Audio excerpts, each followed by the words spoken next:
want to discuss the topic of the existence of God.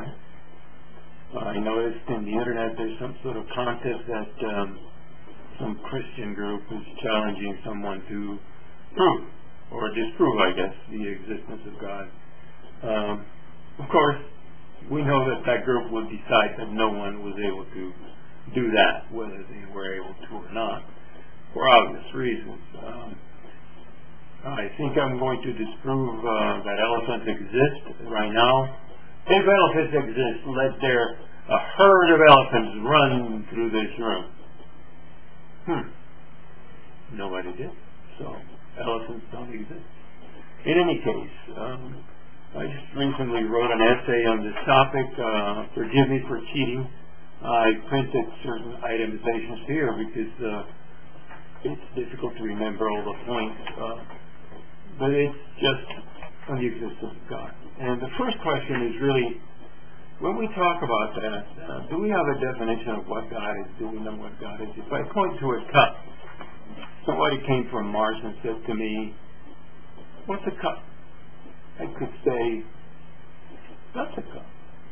That's not that difficult. I could pick different things and say, "It's also a cup."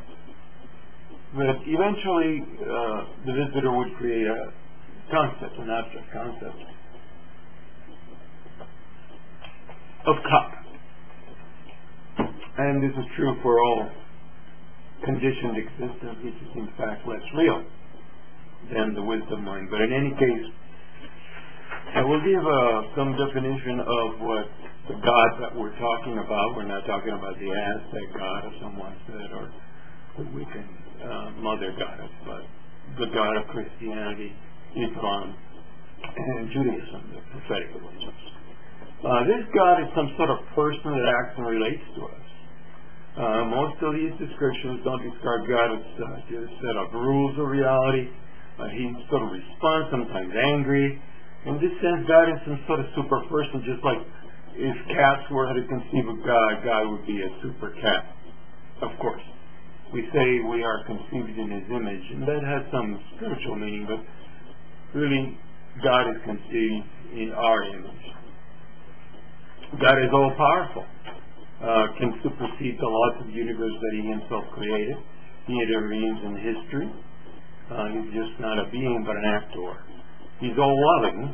However, we're told He's also just, or what justice means punishment, which the concept of punishment, we could go into that at another time, is rather questionable per se. An all-loving God that allows someone to go to eternal hell. Doesn't make sense, but that's what's being said. God is omniscient. He knows everything. Knows everything that will happen. Now that negates free will. His own free will as well. God is beyond our understanding. The closest thing we can come to knowing Him is will through the study of sacred scriptures. Or people think the thoughts they get, the feelings they get, are put in there by God sometimes. The case of projection in our being. God is a creator God. He or she actually created the world materially in a relatively short, possibly, or a longer period of time. In general, religion denies evolution. It's a real bane to religion. So God's an active participant. He even favors certain sides in war, certain teams at football games, decides whose child dies, whose wife dies or doesn't die, and then we say, well, there's a plan, there are good reasons, they come from God. He has a plan where individuals and events fit. Even though there is free will, we have to figure out what the will of God is so we can submit our will to His will. Free. But we're punished if we don't. Now, let's talk about the Buddhist view. Since God is the ultimate in the prophetic tradition, let's talk about the ultimate in the Buddhist tradition to see if there's any meeting point. Can we really say, like those people that try to fuzz the distinction between religions, between teachings, that, all religions are alike, they all believe in God in different ways. Well, let's see if that's true, at least at the doctrinal level or at the description level, not, of course, at the direct experience level. There's an ethical element to life in Buddhism, but it's not based on reward and punishment. The ethical principle is karma, which just means action and reaction. Of course, we have a list of 10 virtuous actions and 10 deeds, very similar to the Christian ones, except that the little piece about worshiping God jealously and so on. Now, whether one experiences good karma or bad karma, good events, bad events in our lives, one's still bound by the laws of the world. In enlightenment, there is a freedom from karma, from action and reaction. The wisdom mind does not generate karma, so there is a way to be and to function that doesn't generate karma, and that's the realization of the wisdom mind. However, this is a radically positive transcendence. Now, in Buddhism, our experience of the shared material world is caused by karma. Not my karma alone, but collective karma, so it's not solipsistic. If I die, for example, my body will remain in this world. My consciousness will go through its process of the Barda. But the body is sustained by the collective karma, not only of me, but all of those who knew me or know me. Nothing exists outside of awareness. If there was an outside awareness, if it was something outside of awareness, it wouldn't exist to us. Now, this is whether it's an atomic reality, as a Shravaka version, or a holographic universe, an implicate order, or whether it's all mind moved by the wind of karma. There is a patterning and order? Yes, there is. It's obvious there is. But that doesn't mean that rocks are solid rocks as they seem to be. Individuals are subject to the law of karma. They may go to heaven, they may go to hell.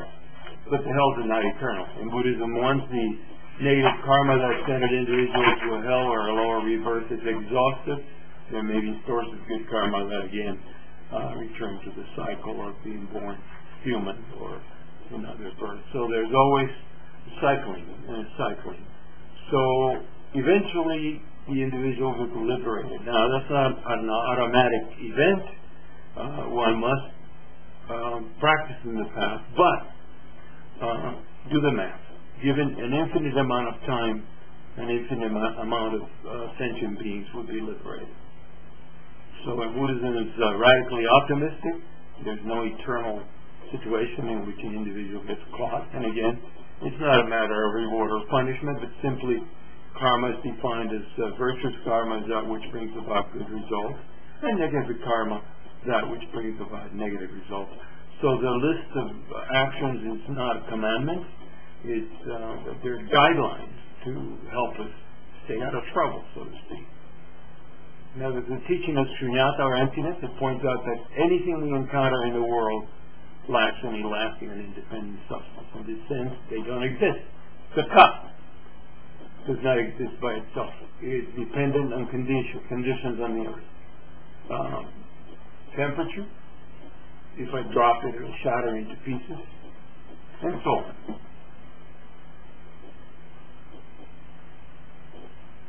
What is real is the awareness behind my perception of being a subject, owning an object. This is radically important. It's behind all apparent object awareness. There's like a screen in a movie. All forms appear, but they liken to dreams, and only the screen is real, so to speak. Same time, this nature is empty of solid, independent existence, but it's real, and it radiates real qualities. The Buddha nature radiates Buddha qualities.